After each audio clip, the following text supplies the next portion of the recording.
program on understanding the ACT and the SAT as you move forward to help your children make decisions next year about which pathway they're going to take. With us today is Drew Halpern from Summit Educational Group. Drew has been with Summit, did you say from 2010, Drew? Yeah, 16 years now. Wow. Okay. He has found his passion because he's been here for so long, but he graduated cum laude from Duke University with degrees in biology and elementary education, then earned a PhD in immunology from Tufts. So he's had a long loop around to discovering tutoring as being something he really enjoys. And so we welcome Drew today. Drew's going to present for approximately an hour. We have the chat function for you to ask questions, and we will get to the questions after the main presentation is over. So all the counselors are here. You all know our counselors, but you are all welcome. And here we go, Drew. All right, thanks, Cindy. Thanks so much for the very kind and warm introduction. So appreciate it. And thanks everybody for joining this morning. I hope the information I'm going to present to you is helpful. Before we dive in, just a couple quick logistical things. The first one is we are recording this. You will have access to the recording. I am going to cover a lot of ground this morning in a relatively short amount of time. Please don't feel like you have to hang on my every word. I'll obviously feel flattered if you do, but the real goal this morning is just so you have a little bit of context for how these tests are being used in the college admission process and a little bit of a deeper understanding in terms of what the standardized testing landscape now looks like. Also, as Cindy just mentioned, if you have questions, please don't hold back. Please just type them in the chat. Just in the interest of time, we will hold questions to the end, but I'll keep an eye on the time. Keep us moving this morning. But three major goals for the presentation this morning. The first one is really to put these tests in context for you. Your students' lives do not depend on their ACT or SAT scores. Having said that, I don't want us to completely put our heads in the sand either around these tests, because depending on the schools that ultimately end up on your students' list, there are schools out there that will see the scores, consider the scores, put a little bit of weight on those scores. But anything we can do to keep these tests in perspective and not give them more life than they deserve is always helpful. And then second goal this morning, as the title suggests, just going to do a deeper dive on the ACT and the newer digital SAT, just so you have a better understanding of what these tests now look like and some of the differences between them. And then third goal this morning is at the end of this presentation, I'll talk about a testing plan. Just at a high level, I'll give you some general guidelines, some things to think about as you're thinking about your student standardized testing plan. All right, so with that as a quick intro, let us dive in here. So I start with this slide because this is back to the idea that at the end of the day, these really are just tests. Again, not the be all end all of the college admission process. And what you're looking at here is just some of the different factors that are going to go into that final admission decision. But the main take home message that I want you to have from this slide is please keep in mind that the number one thing that colleges are looking at is a student's grades, their transcript, their day in and day out performance in school. Next thing they're going to look at is what's called strength of curriculum. You'll also hear this referred to as rigor of the curriculum. Did students challenge themselves academically? Did they take advantage of the academic opportunities presented to them at New Canaan High? And then for those schools that look at scores or consider scores, the two major tests are the SAT and ACT. Colleges accept both these tests equally. So at the end of the day, it's really up to your student to decide whether they want to go down an SAT path or an ACT path. If your student's in AP classes and taking AP exams in May and chooses to submit those scores, those AP scores as part of their application, colleges will see and consider those scores as well. But even those colleges now that are getting, for instance, not to depress all of us, but 30,000, 40,000, 50,000 plus applications now, They are reading the student essays that are part of those applications. They absolutely are reading the counselor recommendations and teacher recommendations. They are looking at your students' extracurricular activities, any position of leadership they've had, any work experience they may have had, and all of these factors are going to go into that final admission decision. And for those of you going through the college process for the first time, the term you'll hear around this process is what's called a holistic review. And what the college folk are doing with that holistic review is they're really trying to get to know the applicant as a person, not just as a number. So they're not just going to take a student's grades or GPA and put it in some kind of formula with their SAT or ACT scores and then make that admission decision based on that number. With this holistic review, all of these factors are going to be considered in that final admission decision. And I do just want to take a minute just to talk about the test optional school landscape, just so you have a better understanding of kind of what it looks like now and what it means for our students. So I know that there are schools that have gone back to requiring standardized testing. And when they made those announcements, they seem to get a lot of publicity about going back. But please keep in mind that many, many colleges and universities, roughly 80 to 85% of colleges and universities, have continued their test optional policies. So when your students apply in the fall of their senior year, we can say with a high degree of confidence that they are going to have a number of test optional schools on their list. So when they apply to a test optional school, what that means, kind of as the name implies, is that your student's in control of their standardized testing scores. So they decide whether to submit those scores as part of their application or not. So just in the fall of senior year, they're looking at their SAT or ACT scores. And obviously the guidance team will provide advice in terms of whether they should submit scores or not. It's not just the student deciding. But in the fall of senior year, students looking at their SAT or ACT scores, they feel good about them. They feel like those scores are reflective of the work they've been doing day in and day out in school. They feel like those scores will be supportive of their application, even though they are applying to a test optional school. By all means, they'll include those scores. Those college admission officers will see those scores, consider those scores in that overall application read. But let's just say, right, for whatever reason, those scores came back a little bit lower than what that student was hoping for or expecting, just really not reflective of what they're capable of academically. They are not obligated to send that score to that test optional school. That college admission officer is not going to see that score. Most importantly, that college admission officer is not going to try to guess in terms of what that score may have been. They don't have time for that. So if you apply to a test optional school without standardized testing scores, what that college admission officer is probably going to do, a little bit of a deeper dive on those grades, on that transcript, on that rigor, just to reassure themselves that that student can handle the rigors of that particular college or university. Again, 80 to 85% of schools still test optional, but there are some schools that have gone back to requiring. And this is not an exhaustive list, but it gives you a feel for the type of schools that have gone back. So this is where we find, for instance, like the Harvards of the world, the Dartmouths of the world, the Browns of the world. Also, if your student's looking at some of the larger state universities, particularly in the South, like University of Florida, University of Georgia, University of Texas at Austin, for instance, they've all gone back to requiring standardized testing. But again, knowing your student's going to have a number of test optional schools on their list, I really want students to see these tests almost as a chance to show off a little bit. And knowing they're going to be in control of their scores to a number of schools on their list, I really want them to see these tests with that kind of everything to gain, nothing to lose mindset. All right, there are a couple of caveats to the test optional landscape just to be aware of.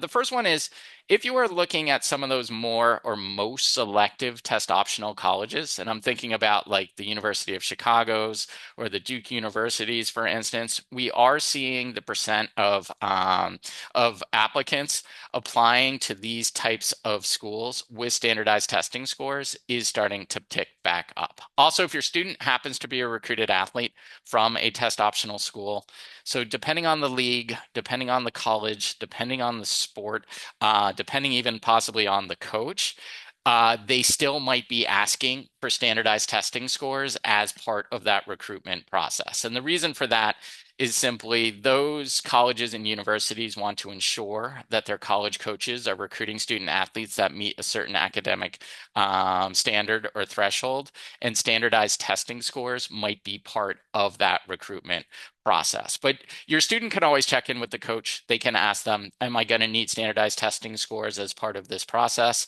And the coach will obviously tell them yes or no. And if the answer is yes, the coach also should be able to give them a little bit of guidance in terms of kind of where they're hoping that score is ultimately going to come in. And then the third caveat around the test optional landscape is just around this idea of merit scholarship awards. So what a merit scholarship award is generally a non-need-based financial aid award. For those colleges that give merit scholarships, they're using it as a recruitment tool. So they are trying to entice strong students from New Canaan High School to apply and hopefully ultimately enroll at their institution. And the reason why I talk about merit scholarships here under this test optional umbrella is just be aware that there are schools out there that admit test optionally, but when they consider these merit scholarship awards, they might still be factoring in standardized testing scores. And the college admission folk, they try to be as transparent in their policies as they can be. So if you are applying to a test optional school that you know gives merit scholarships, you can always just ask them, do they consider standardized testing scores in those awards or not? And they'll give you an honest answer in terms of what their policies are around that. And then the last point that I want to make around the test optional landscape is just around this idea of strategic submission.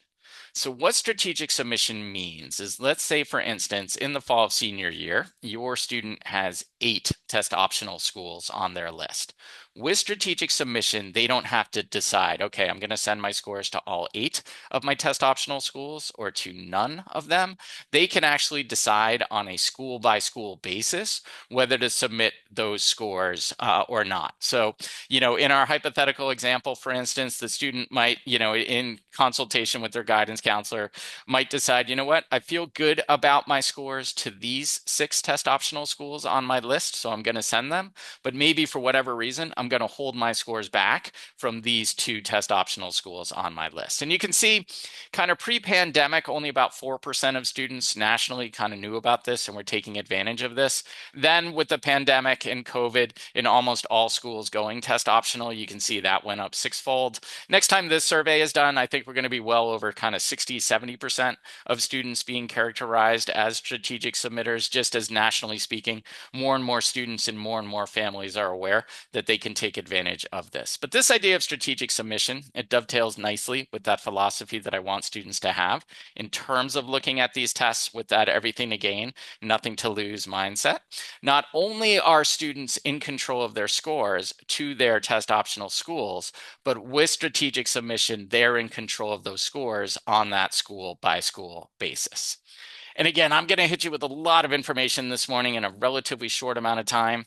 But if you only remember one slide from this entire presentation, this is the slide that I want you to remember. At the end of the day, helping students hit their full potential on these tests comes down to having a testing plan. And that testing plan, it's answering 3 pretty straightforward questions. Which test should I take? When should I take them? And how and when should I prepare for them? And if your student has this testing plan mapped out ahead of time, it's just going to reduce some of the anxiety that always seems to surround standardized testing. Just students knowing when they need to be thinking about these tests and when they need to have them on their radar can go a long way in terms of reducing some of that stress. And I'll come back to these points a little later in the talk, but I do want to make them now. The first point is, I know that there's huge pressure on our students for just early and often testing, right? Just keep testing, and start that process earlier, and earlier. But please keep in mind that performance on these tests, it does correlate with age, maturity, and time spent in school.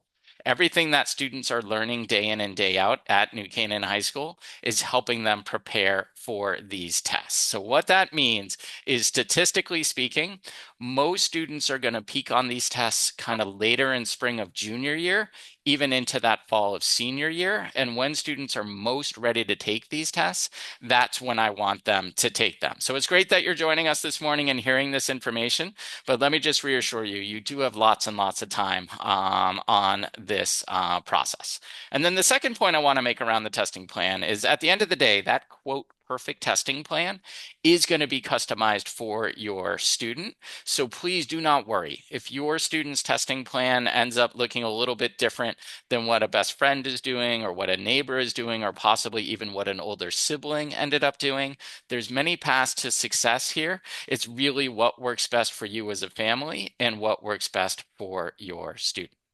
All right, so now let's start doing a deeper dive in terms of what the testing landscape actually looks like. So I'm going to start by talking about this newer digital adaptive PSAT and SAT.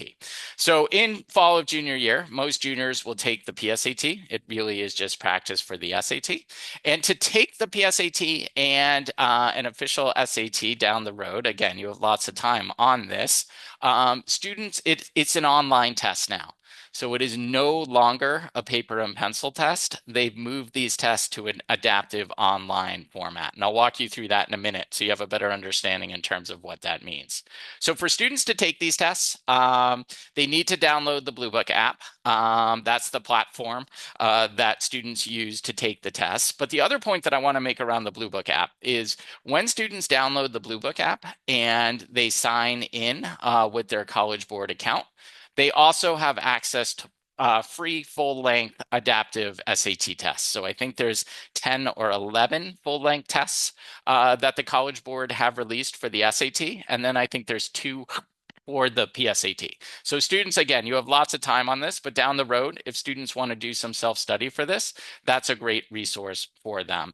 Here at Summit, out of our New Canaan office, we're literally just down the street from you all, we've created 4 fully adaptive SAT practice tests, so definitely feel free to reach out to us for those as well. And again, for our sophomores, right? You have a lot of time on this, right? No need for students to hear like, hey, there's 11 practice tests. That's great. In the next month, right? I'm going to try to do all 11 of them, right? No need for that. You have lots and lots of time on this. But just as you get into this farther down the road, just know that is a great resource for students to have. Okay, so as I mentioned, no longer a paper and pencil test. It's now an online test. And I will say, our students are completely in their element taking an online test. They are not fazed by this at all. And I will also say that the Blue Book app, the College Board who designed the PSAT and SAT, they put a lot of time and effort into making this online platform and to make it a pretty friendly student testing experience. So I won't spend a ton of time on this. We're looking at the verbal side of for both the PSAT and the SAT, it looks identical. But just to give you a feel for this, like there's an annotate button here so students can highlight parts of the passage. It also brings up an annotation box so students can take notes. The vast majority of questions on both the PSAT and the SAT are multiple choice. There are some free response questions on the math, but anytime students are taking a multiple choice test, we know process of elimination is a very helpful strategy. So there's this strikeout button here. So if students click on that, they can cross out answers that they think are wrong. They can uncross them out when they, if they change their mind on it. There's also this nice button here, mark for review. Let's say a student's 50-50 on a question and they know if they have time in this section, they want to come back to this question. They can mark it for review because then when they come down here where it says question 1 of 27, that will actually bring up a dashboard of all the questions in that section. So at a glance, students can see every question that they've answered, any question that they've skipped, and any question that they've marked for review. So even though it is an online test, it is very, very easy for students to navigate from question to question. There's also a built-in timer, which is nice, so students know exactly how much time they have left in a given section.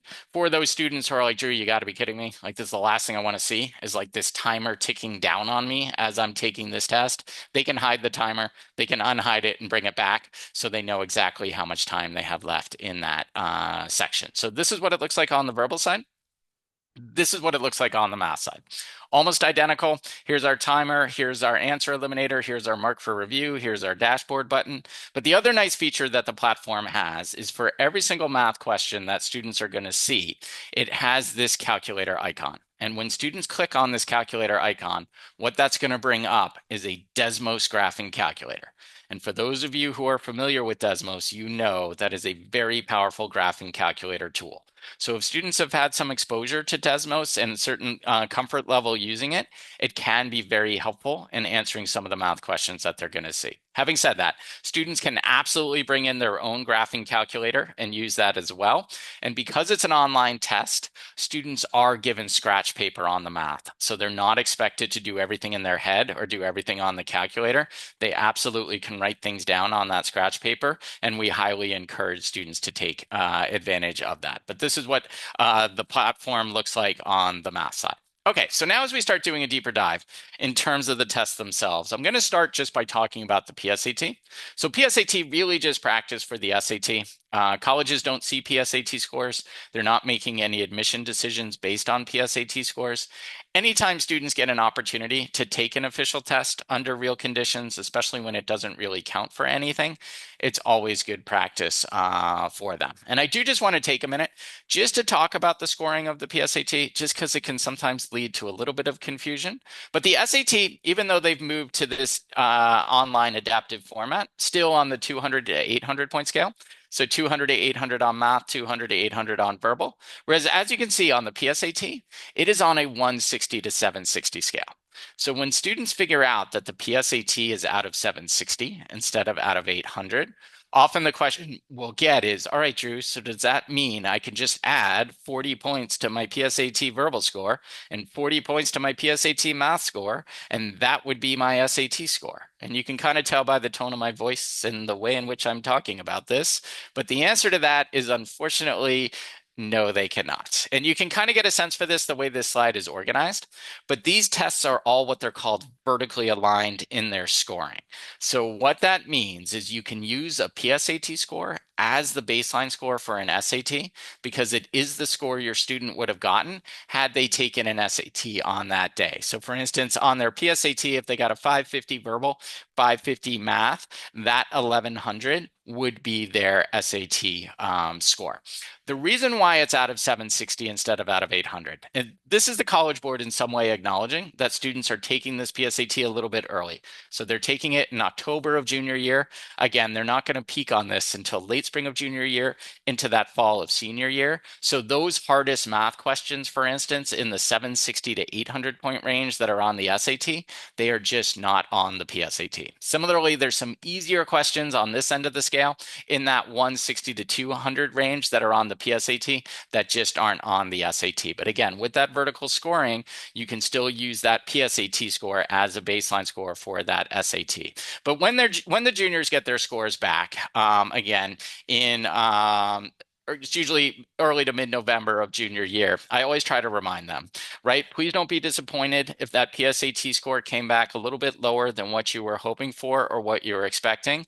Where you start on a PSAT and where you ultimately end up on an SAT or even an ACT is often two different places, but it does give you a baseline score. It does give you a general sense in terms of where you're starting on this process. All right, so I already mentioned this, that the two major tests that the colleges are looking at are either the SAT or the ACT. Again, colleges accept both these tests equally. They do not have a preference for one test over the other.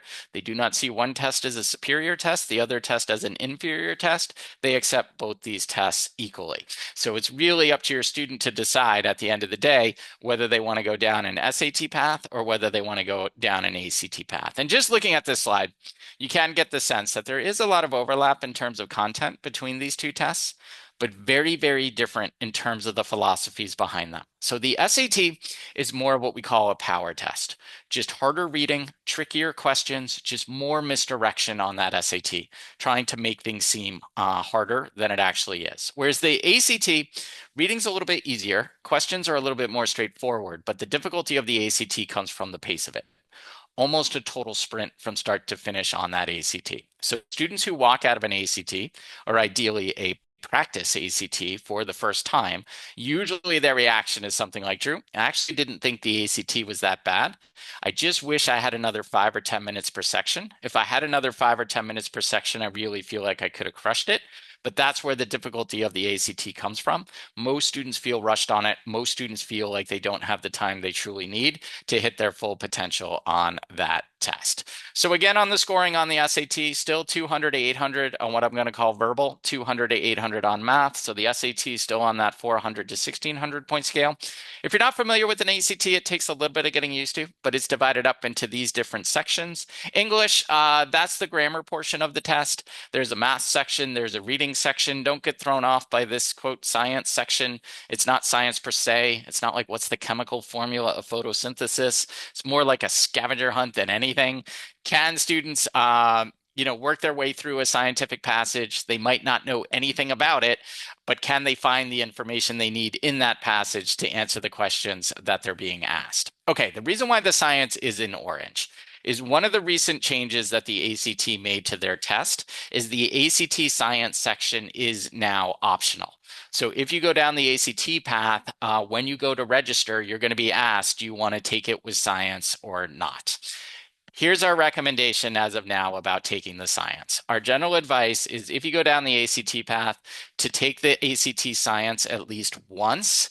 That way you have a score if you need it, because there are still some colleges out there that are requiring the science, and I'd rather that you have a science score and ultimately not need it than not have a science score and potentially add a college to your list where they're looking for it. And now maybe in the fall of senior year, you're scrambling to take the test one more time just for the sake of taking it with that science. And to give you an example of this, like Boston University, for instance, even though they are test optional, if you submit an ACT score, they will only consider that ACT score or look at it if it includes a science score. So that's where that recommendation comes from. You can see at the end of the ACT, there's also this optional writing or essay.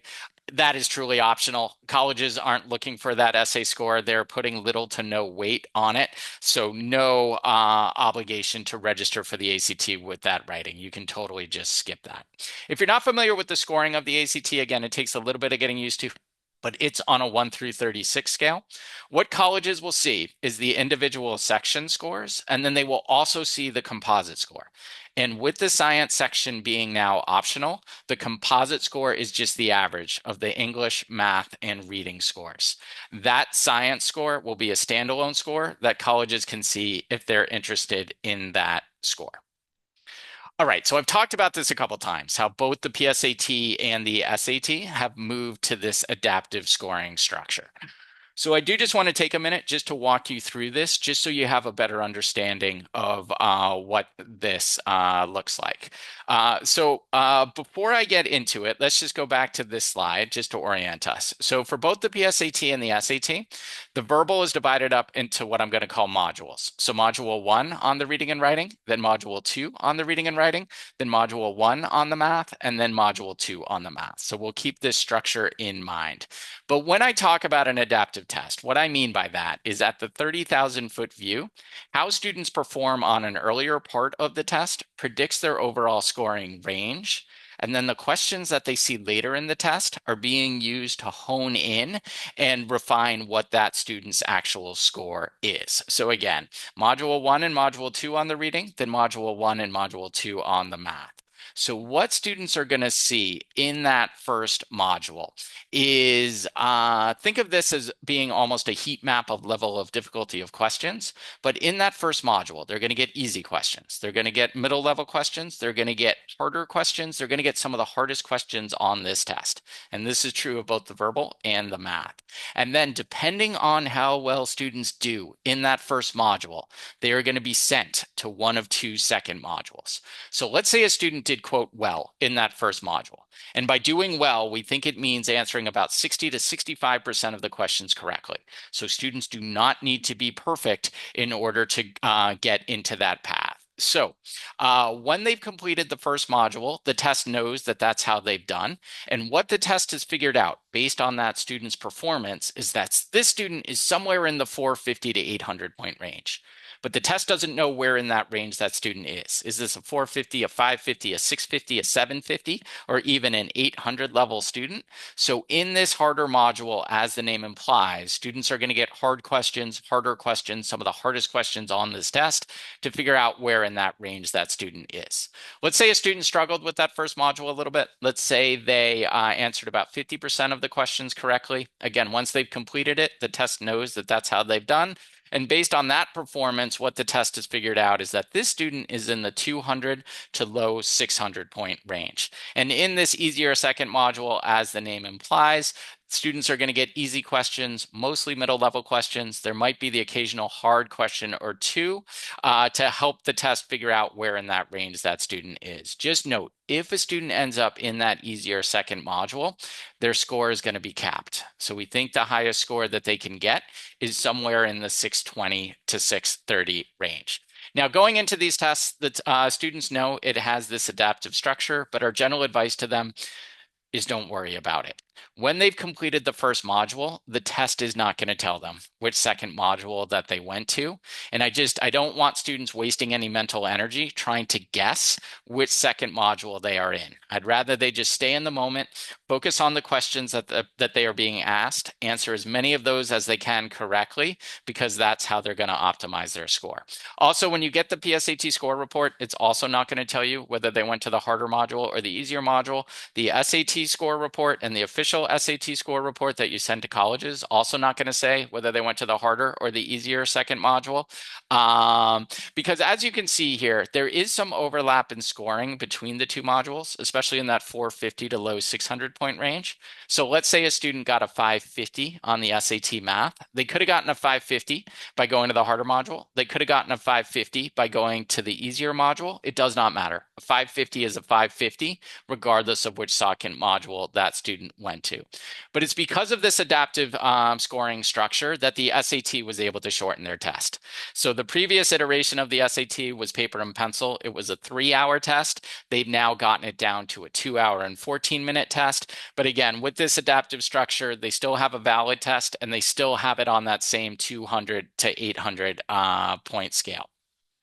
I will point out that the ACT still very much kind of a paper and pencil test. It is not moving to this adaptive structure. There is no sort of a modular change in difficulty as students are progressing through the test. It's more of what we call a static test. That difficulty level is fixed. Obviously on the ACT, there's still easier, middle, and harder questions, but the percentage of questions that students get is not going to change as they progress through it. It is static. It is not adaptive. So that's just another sort of consideration to keep in mind in terms of the differences between these tests. And again, if students much greatly prefer a paper and pencil testing experience, they can still get that experience by going down the ACT path. But I did just want to take a minute just to walk you through the adaptive scoring structure, just so you have a better understanding of what that looks like. And the PSAT and the SAT have this identical structure. So when students take the PSAT in junior year, they will experience and get some practice with this adaptive nature of this test. Okay, so what I'm going to do now is I'm just going to walk you through some sample questions from the test, just so you get a better feel in terms of how that power of the SAT differs from that speed of the ACT. Do not worry. We are not actually going to work through these questions. I am not going to suddenly unmute any of you and call on you to answer them. These are for illustrative purposes only. Okay, the other major change that the SAT made when it went to this adaptive structure is on the verbal side, it redefined what a passage is. So a passage is no longer like these long essays that students need to slog their way through. They're much shorter now, generally a paragraph or two. But just because the passages got shorter, it doesn't mean that the reading got easier. Still a power test, still requires a deep reading, close reading, analytical reading of that passage in order to answer the question. And then the other change that they made is there is now only one question per passage. So this is just an example of a writing question or a grammar question on the SAT. This is what the grammar on the ACT looks like. Again, it's in that first section, that English section. Students are given longer passages, and really what the assignment is as students are working their way through these passages, they need to correct the grammatical errors as they come across them. ACT reading, just a little bit more straightforward. It's more of a peer editing assignment than anything. When they write these essays, they are trying to mimic what a typical high school student might write. It doesn't require that kind of deep analytical reading that SAT is going to require. So on the SAT verbal, in addition to some writing or grammar questions, there's also some reading comprehension questions. Again, just because it got shorter doesn't mean it got easier. Here's a 19th excerpt from a 19th century British novel that students need to fight their way through. And again, one question per passage. Whereas the ACT reading looks like this. Again, the difficulty comes from the pace of it. Just to give you a feel for that, this passage is actually about a third, what I'm showing you on the screen, of what the actual passage looks like. There's 4 of them. There's 9 questions per passage. So 4 passages, 36 questions, and students only have 40 minutes to get through that. So it gives you a sense in terms of how fast-paced that section is. But because it's so fast-paced, more questions along these lines. The passage points to this. In that limited amount of time, can students show that they read and understood the passage, understood that central argument that author was trying to make? It just doesn't require that close reading, deep reading, analytical reading that SAT passage is going to require. Which then brings us to everyone's favorite topic on these tests, the math. So these are both about slope of the line. And again, I choose them because I think they do a nice job of highlighting that power of the SAT versus that speed of the ACT. So the SAT slope of the line, you can see it on your screen. I won't actually read it to you, but if you read it, most students kind of have the same reaction that we all have after reading it, which is generally like, Drew, like, what on earth? Like, I have no idea. Like, I don't even know what this is asking me, let alone trying to figure out how to solve it. So the SAT, they could have asked this in a much more straightforward way. They could have just said the graph of the linear function f has intercepts at -2, 0, 0, 2 in the xy plane. What is the slope of that line? And had they worded it that way, most students would be like, oh, it's asking me to find the slope of the line between 2 points. I totally know how to do that. But this is where the misdirection comes in. For students to figure out that this is all this question is asking, they need to figure out that whole a plus b equals 0 and a doesn't equal b and how it relates back to that earlier part of the question. Whereas the ACT, just way less interested in playing that misdirection game, much more straightforward of a question. Students are given 2 lines. One of the lines has a slope of 3. What's the slope of that perpendicular line? Now, you either remember that perpendicular lines have negative reciprocal slopes, or you don't. If you do remember it, you know it's C, -1/3. If you don't remember that, you're kind of just choosing your favorite ACT letter here and moving on to that next question. There's no getting inside the test taker's head. There's no trying to figure out what this question is actually asking you. You either know it or you don't. Again, that difference between the speed of the ACT with that power on the SAT. Which then brings us to the optional science section on the ACT. Again, if your students go down the ACT path, we recommend that they take the science at least once. That way they have a science score if they need it. And I will say the ACT science section, it is designed to kind of overwhelm students. Most students who encounter it for the first time are like, Drew, there's just no way. There's no way in 35 minutes, or in 40 minutes, I'm going to be able to answer 35 science-related questions that refers back to figures and graphs that look something like this. It's not actually as bad as it seems. Like, I literally have no idea what a lithosphere is or what an asthenosphere is. I don't need to know any of that in order to be able to answer this question. And this is what I mean when I say the science section is more of a scavenger hunt than anything. So according to figure 1, the temperature of the outer core is approximately between. So really what this is asking me is, can I find the outer core? Which I know is between those 2 dashed lines. And then I know how to read a graph. So I know I'm on the y-axis there. I know I'm between these 2 points here. So I know that answer choice is C, 4,800 and 6,300. I have no idea what I have found. I have no idea what that answer actually means, but I know that that is the answer. And this is where students can struggle with the ACT. Because it is such a fast-paced test, it has the tendency of turning on everyone's voice of self-doubt. And that voice of self-doubt goes something like this, which is, Drew, you did that awfully quickly. Are you absolutely sure that answer choice is C? Now, if I listen to that voice, I then might end up double checking this or triple checking this or quadruple checking this. And on the ACT, students just don't have time for that. So in addition to giving them strategies and approaches, it's also about building up their confidence that they can see a question like this and without any hesitation or doubt, circle answer choice C and then move on to that next question. All right, again, a lot of overlap in terms of some of the content between these two tests, but very, very different in terms of the philosophies. With SAT being more of a power test, more challenging reading, more challenging questions, requires a deeper understanding, a narrower focus of skills, especially on the SAT math, where roughly 70 to 80% of the math is algebra, so algebra 1 and algebra 2. Less than 10% is geometry on that SAT, but more time per question. Whereas the ACT being more of a speed test, reading's a little bit more straightforward, questions more straightforward, does require that instant recognition though, as we saw with that ACT math slope of the line question and that ACT science question. Broader scope of skills, especially on the math on the ACT, we're only about 30% is algebra, so way more geometry on that ACT compared to the SAT. But again, the difficulty comes from the pace of it, almost a total sprint from start to finish on that ACT. Which then brings us to the million-dollar question. And the million-dollar question goes something like this, which is, all right, Drew, so we know colleges accept both tests equally. So just a little bit earlier on in this process, if we can decide, right, are we going down an SAT path or are we going down an ACT path? It's just taking that potential amount of work and cutting it in half. But which test should we focus on? And I include this cartoon just because there's tons of urban legend out there that this type of student is going to prefer the SAT, this type of student is going to prefer the ACT. At the end of the day, the best way to make this decision is to try both tests, ideally in a practice setting. So that way students aren't faced with the pressures of taking these tests for real. And then there is a concordance table. So you can compare a PSAT score to an ACT score or a practice SAT score to a practice ACT score. And again, definitely use us as a resource. Feel free to reach out to us. We offer proctored practice SATs and ACTs every weekend out of our New Canaan office. Again, our sophomores, you have lots and lots of time on this. I'll talk about a timeline in a minute for you.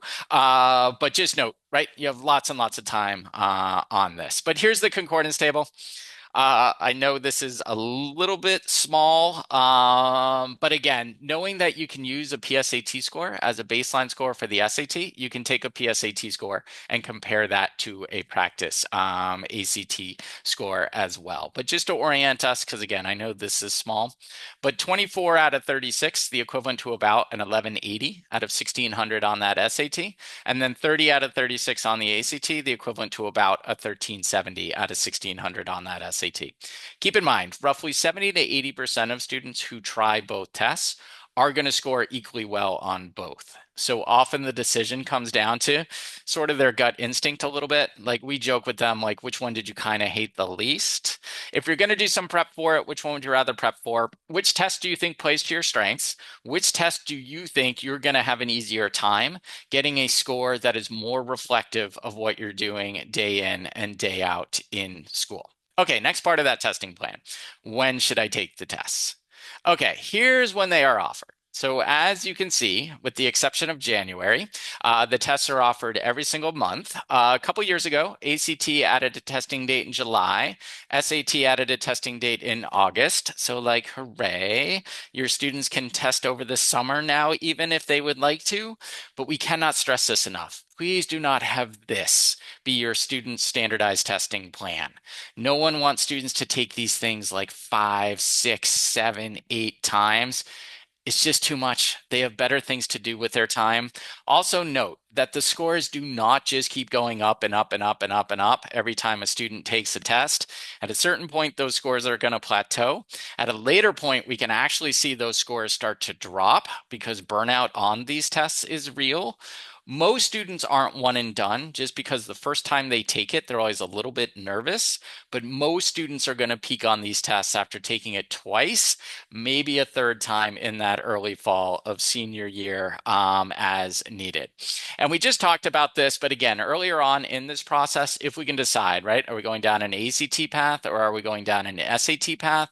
We're just trying to avoid going like ACT to SAT to ACT to SAT and then rinse, lather, repeat on that in that early fall of senior year. And just note, the state of Connecticut is continuing to use the SAT as their state assessment test. There is a window where public schools in Connecticut can offer this. It's March 2nd to April 30th. Historically, I think New Canaan was offering it kind of late March, early April, but on the Q&A and things, Cindy, you can chime in terms of when that test is. Having said that, if you end up going down the ACT path, we still encourage students to obviously take the state assessment test, the SAT, even though you went down an ACT path. It's just good practice, right? It's another kind of standardized testing experience that students have under their belt. So again, we don't want to do this. We want to do something a little bit more sane and sensible, which might look something like this. For our sophomores, what we generally recommend is, again, you have a lot of time on this, but if you want to get a jump on this, kind of over the summer, just reach out to us, try to practice ACT, try to practice SAT. It doesn't mean we're starting prep over the summer after sophomore year. It might be a little bit too early for that, but we can start thinking about a path, right? Are we going SAT or are we going ACT? Also, we have many juniors who wait a little bit, which is also totally fine. They do the PSAT in October. Again, you get those scores back in early to mid-November. Try a practice ACT kind of in that November, December timeline. And then again, you'll have the scores back. We can compare them and then we're off and running, right? For later in spring of junior year, are we going SAT or are we going ACT? So one of our current juniors did that, scored equally well on both tests as many students do, but had a slight preference for the SAT. So we went down the SAT path, targeting March for her first attempt of junior year, June for her second attempt. She is in AP classes and taking AP exams in May. So just wanted to build that into her timeline. And then early fall of senior year for that third and final attempt if needed. If you go down an ACT path, it might look something like this. And again, these are just general examples. Your student's standardized testing plan is going to be customized for them. But this student who went down the ACT path, first one in April, second one in June, again, AP classes or AP exams in May, and then early fall of senior year. So again, we don't want to do this. We want to do something a little bit more sane and sensible, maybe something along these lines on the SAT side, maybe something along these lines on that ACT side. Okay. In the last couple minutes here that I have, I do just want to talk about superscoring, just so you're familiar with this term. So almost all colleges superscore the SAT. So what that means is if your student's taken the test more than once, what they will do is they will send in the 2 score reports to colleges that are going to build their highest super score. So in this case, they're going to send in their May score report and their August score report, because what those colleges are going to do is they're going to cherry pick the highest subsection scores and build what I call a Frankenstein score. So even though this student did not get a 1290 in a single sitting on their SAT, for those colleges that super score the SAT, and again, almost all do, that 1290 is going to be that student's SAT score. Okay, a couple of reasons why colleges are super scoring. The first one, you got to keep in mind that college admission officers, they do read applications supportively. And super scoring is one way in which they can look at the standardized testing piece in that most supportive light.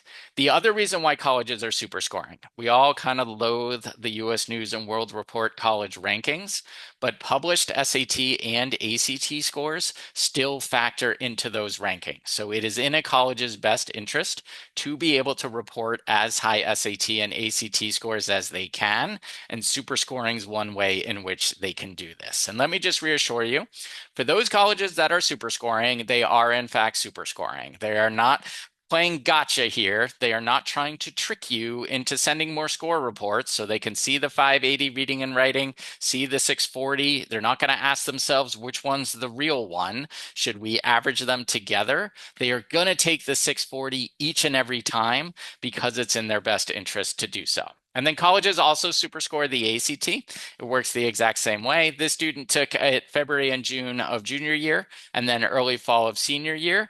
And then colleges are going to cherry pick the highest subsection scores and then same story, recalculate that composite. Even though the student did not get a 32 in a single sitting on that ACT, for those colleges that superscore the ACT, that 32 is going to be that student's ACT score.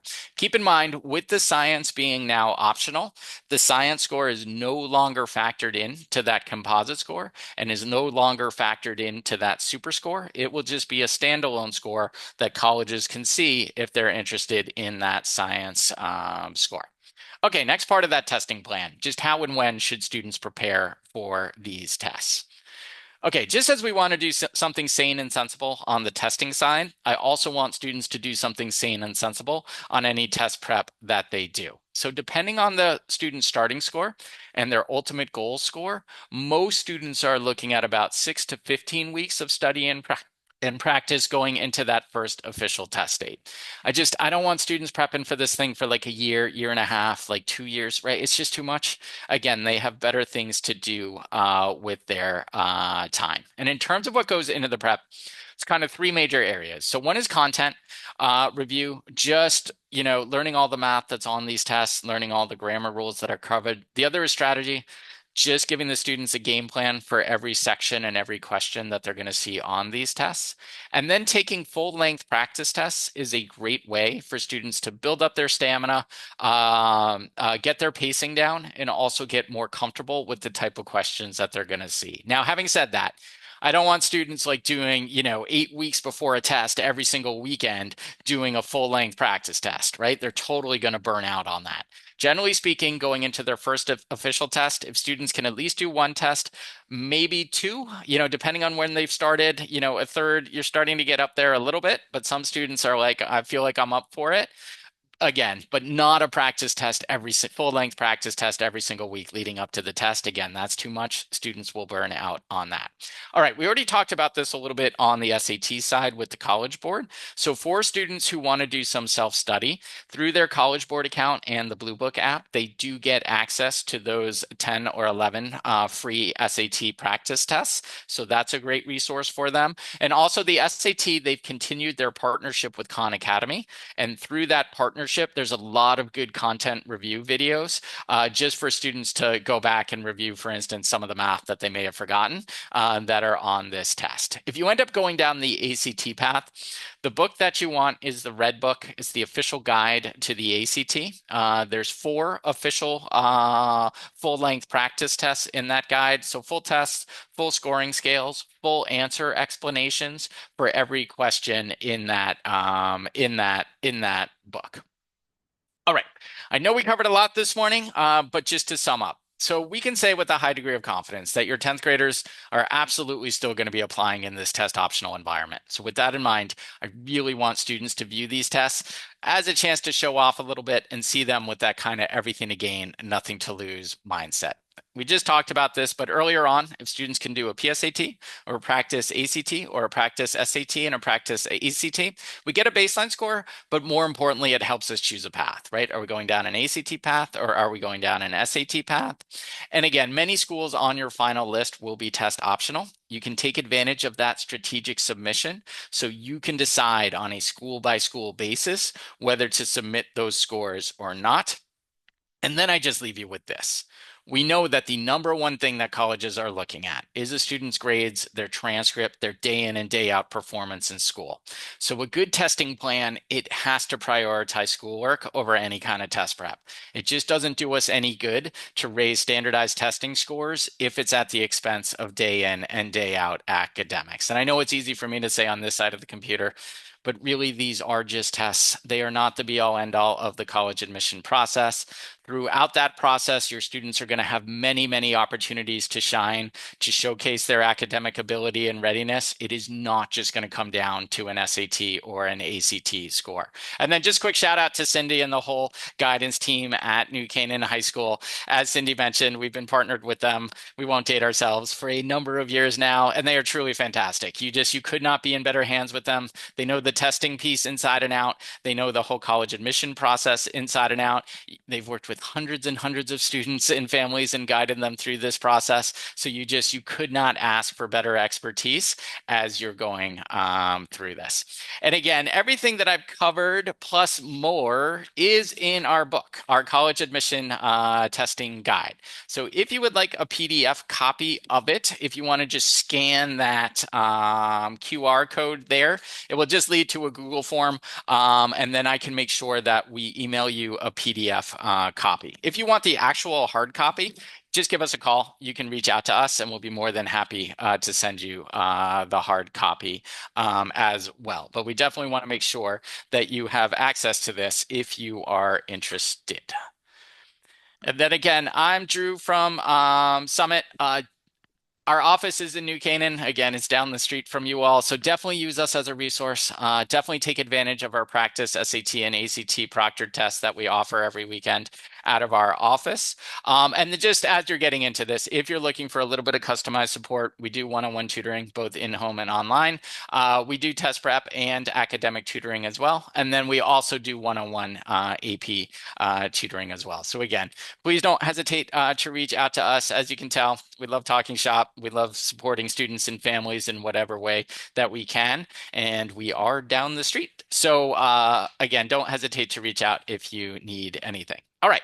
My goal is 10:30. It is 10:26. So we will call that a win.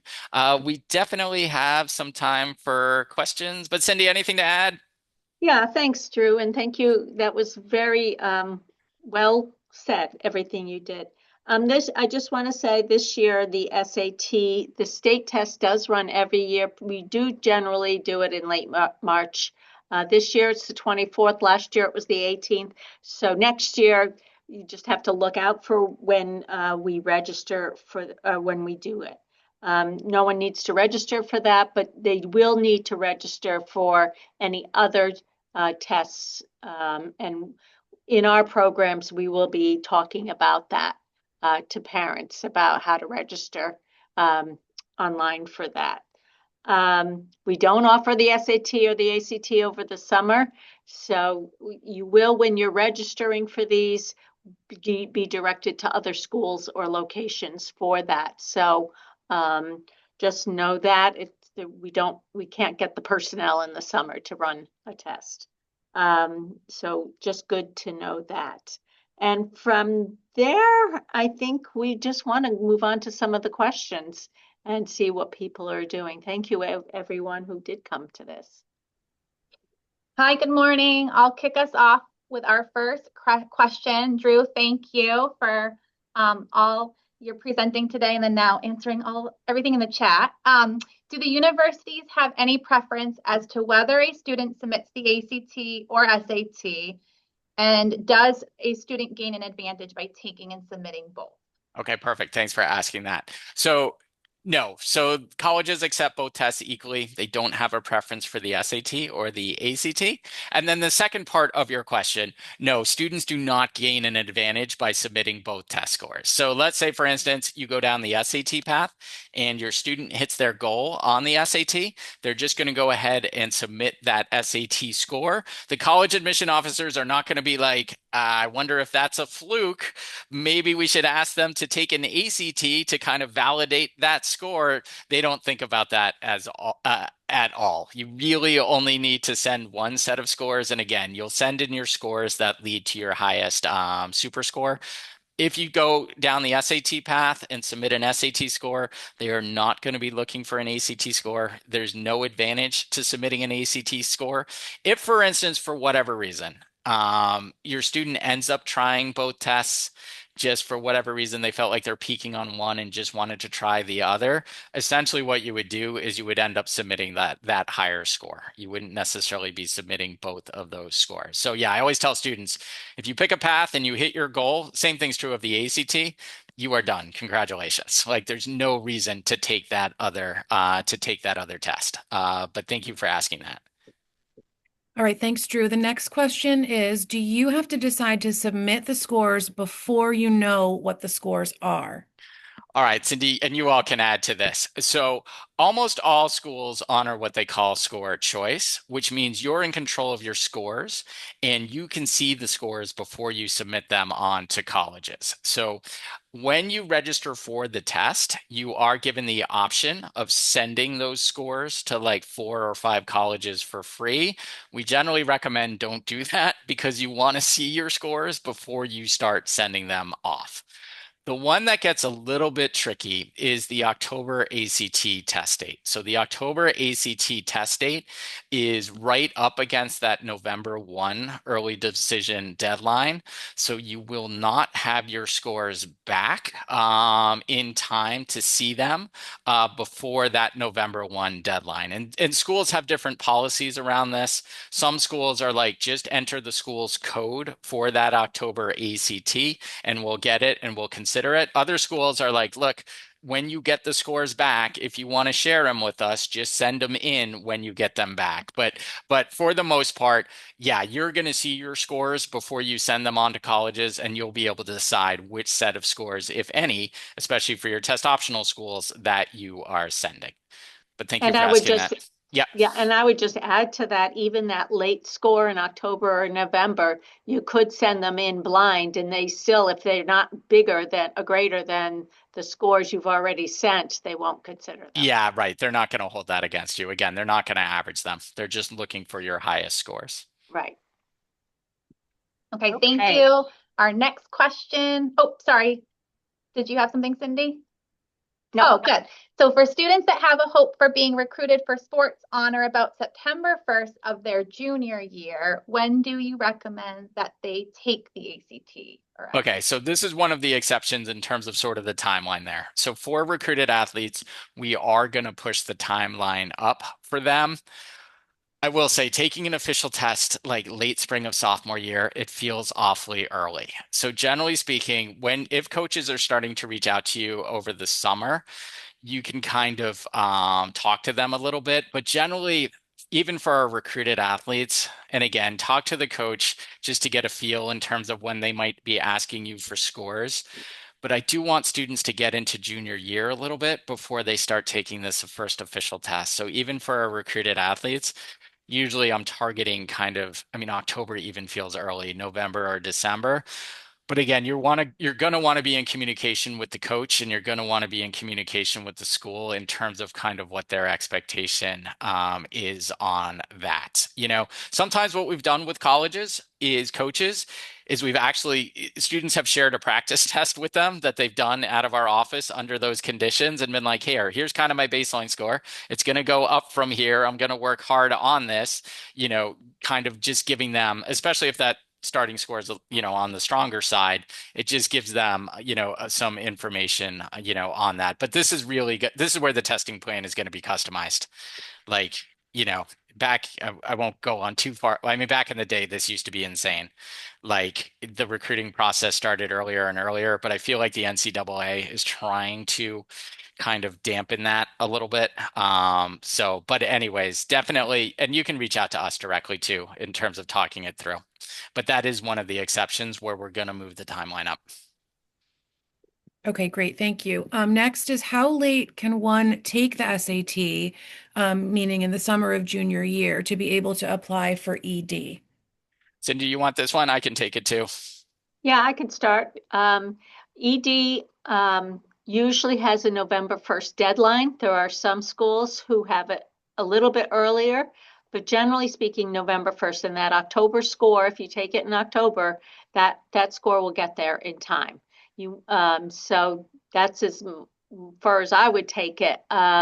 If you have a summer deadline or an earlier deadline, then I would think the spring or finding a place over the summer would be the Yeah, and back to the recruited athlete. If your recruited athlete is doing what they call an early read, usually that early read happens over the summer after junior year on July 1st.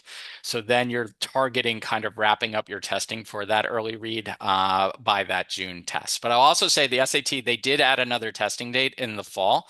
So there's now an August test date, a September test date, and an October test date. So students still have lots of opportunity to take these tests in that fall of senior year.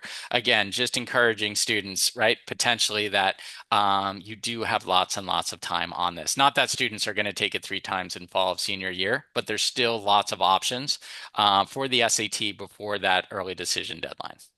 And I do have kids who do sit for the November and they just put it on their application that score, that there's a test coming. And again, as Drew was saying before, the colleges will look for that score before making a decision in later November, early December. Right. And then if you're going regular decision, all those winter test dates are in play. So for the SAT, November, December, and for the ACT, that December test date, because those applications are usually due January 1 or January 15th. Okay, great.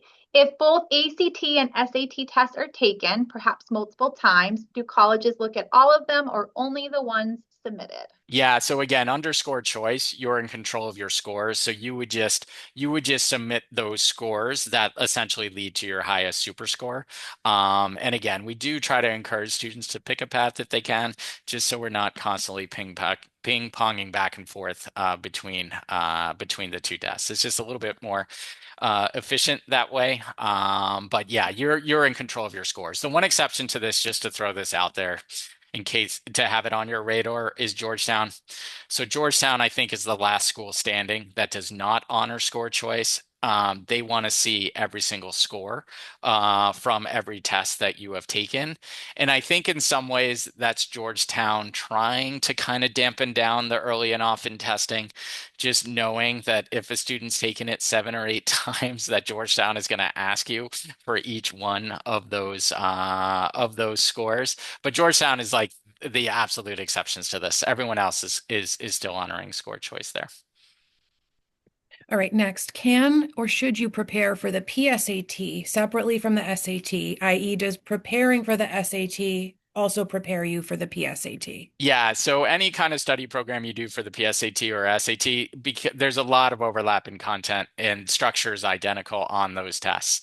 In terms of prep for the PSAT, we generally encourage students, there's no need for it. It's just a practice test, totally appropriate to go in there and kind of take it cold a little bit.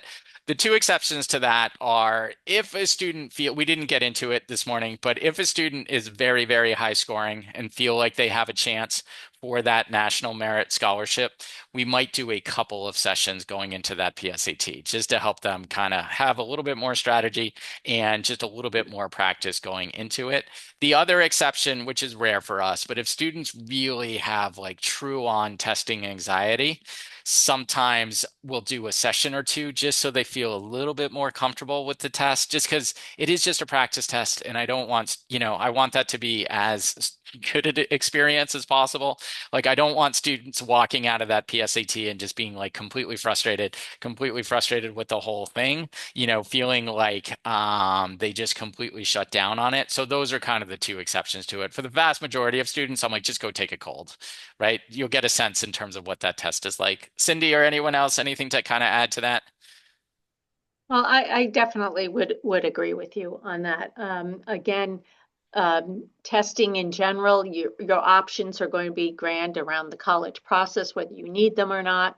For the PSAT, if your child is already a really strong test taker in high level courses, I agree with Drew, a little bit of prep before taking the PSAT to qualify for that national merit is appropriate, but again, I wouldn't sweat it. Yeah. Okay, it looks like we're down to our final question in the chat. Would you recommend a sophomore take the SAT summer before junior year? Yeah, so generally, no, it's awfully early. Like when the SAT added those August and September test dates, really what they had in mind was kind of what they was for our rising seniors to give them another opportunity to take the test if they felt like they needed it. That August test for sophomores, again, it's early. Where students are at kind of end of junior year versus where they are at the start of junior year, just from a maturity perspective, and also just all that learning that they're doing junior year, it's night or day different. Obviously, there's always exceptions to that, right? And again, that plan is going to be customized for your student. But it is, I know sometimes our rising juniors are like, oh, it's junior year is going to be super busy, right? There's that August testing date. Our summer's a little bit more, relaxed. Like, wouldn't it be great if we can just do it all over the summer and then have it done by August? But really what ends up happening is students aren't one and done, and they don't peak in August, and they end up taking the test again later in spring of junior year, kind of when they're more ready to take it. But again, there's always exceptions there. But at a general level, it is early for students. Cindy, anything to add to that in terms of and I would timeline? say particularly our English curriculum in junior year focuses on a lot of grammar and SAT prep and things, not particularly SAT prep, but what's going in on that test is also what they're working on in English and really understanding the language and how to use it. And so you won't want to, dismiss that as part of the whole prepping part of things. Okay, I think that's where we are with things. Drew, thank you so much. I can't believe an hour went by that quickly. I was thinking, wow, an hour of talking, that's a lot, but it went by really quickly. So thank you so much. Again, reach out to us, reach out to Drew if you have questions. We too will have some of those books in our office. Maybe Drew, give us a few more than the original I asked for. Yeah, sure. But I think that puts us in good stead moving forward. So thanks so much, everyone. Sophomores, hold on. You're not ready yet. So Yeah, you have time. okay. Take care, everybody. All right, thanks.